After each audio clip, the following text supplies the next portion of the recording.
So I'm Russ Long, founder of Long Capture and Contract Management. Audio Jungle. Recently, there's been a lot of different pitch days that the Air Force has been throwing on, so I wanted to take a minute to talk through what some of those are and what to expect in the future. So they actually use the SBIR Phase 1 process to have companies apply. So those that were selected were then invited out to New York City to give an in-person pitch. And at this pitch event, so there were 59 companies that were invited, and 51 of which were selected for a same-day contract, which if you've done business with the Air Force at all, you know that's a big deal. So same-day contracts, one-page contracts to try and make it as simple as possible, and they also swiped a GPC, which is government purchase card. They did a credit card payment on the spot for about 40% of the total contract value.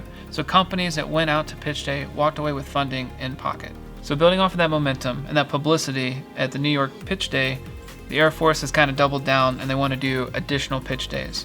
So there was 2 special topics this last round that closed this summer, but what was a little bit buried and something that you need to be paying attention to is that there's over 10 pitch days planned between now and the end of the year.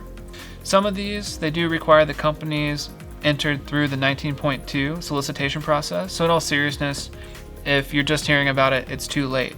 Key takeaway, if you missed the previous rounds, is that the pre-release just came out on 23 August.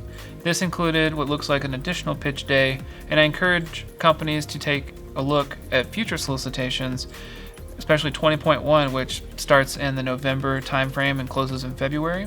But take a look through that solicitation as well to see and be on the lookout for additional pitch days. The one pitch day that I do know a little bit of information about is what's called the Space Pitch Day. And what they're actively working towards is where these previous pitch days were centered around what was called that Phase 1, anywhere from $75,000 to $158,000 at that New York City pitch day. The next stage in this process that they're trying to reach for is doing more of a Phase 2 same-day contract. So instead of it being maybe a few $100,000 in awards, we're talking about potentially a few $1 million, with the idea and the goal of doing short same-day contracts and same-day payment. So be on the lookout, follow our company page here on LinkedIn, check out our website. We'll be constantly putting out content and keeping our followers up to date on any new pitch days or any new opportunities that are out there. Thanks for watching. See you next time.